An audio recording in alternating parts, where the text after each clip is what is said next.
Now, if you can please join me in the unison prayer, the responsive reading, It's from Psalm 121.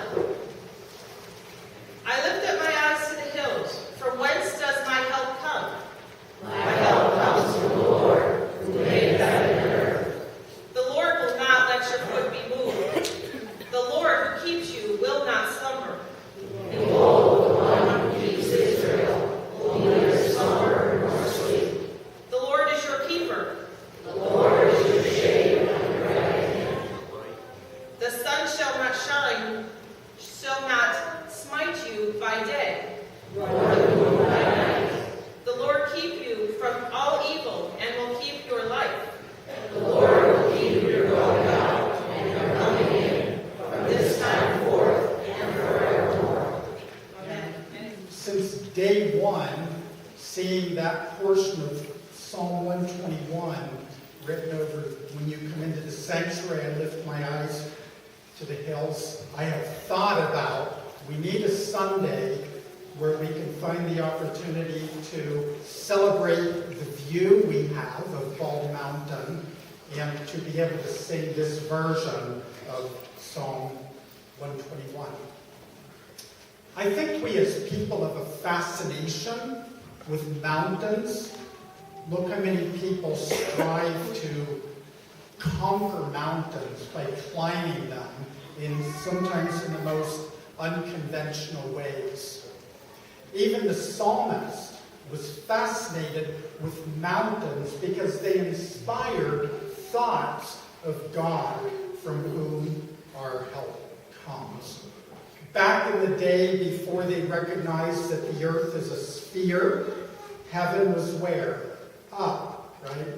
So if you're up on a high mountain, presumably you're closer to God. So God surely must live up on that mountain. And you think about ancient worship where they would offer burnt offerings. Which way does the smoke go?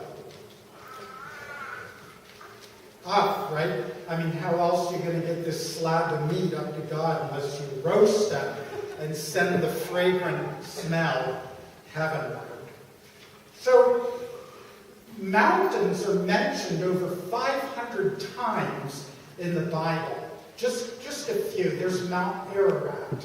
We actually have a Mount Ararat not too far from us here in northeastern Pennsylvania, from which I'm told on a clear day you can see the Blue Mountain Tunnel. Does anybody know if that's true or not? I don't know whether people have said it.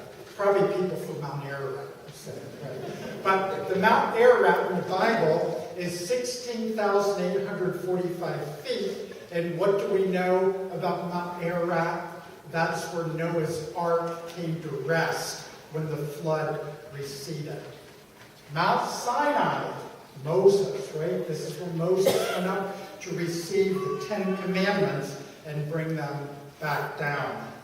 This is Mount Zion. Zion is another name for Jerusalem, that holy city from God, the city of David, built on a hill. Also, the location, where else are you going to put Solomon's temple? On the hill in the city of David. The other character who appeared with Jesus is Elijah. Where did Elijah encounter God? Well, many places, but among them, Mount Carmel. Of course, we have a Mount Carmel right down here in Anthracite region. But Mount Carmel is where Elijah challenged the prophets of Baal and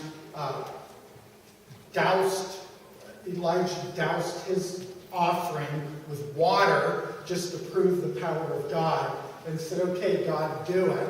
And God sent down whatever God sent down and burned up Elijah's offering to be crisp. Jesus was tempted on a mountain. He gave the Sermon on the Mount. We're not sure the exact location, but the Sermon on the Mount certainly makes you think of Moses up on Mount Sinai receiving the 10 Commandments. Jesus' final discourse before his arrest and crucifixion was on a mountain. He prayed before his arrest at the Mount of Olives, and this is the point from which he would later ascend into heaven. Jesus commissions his disciples from a mountain, again, an unknown mountain.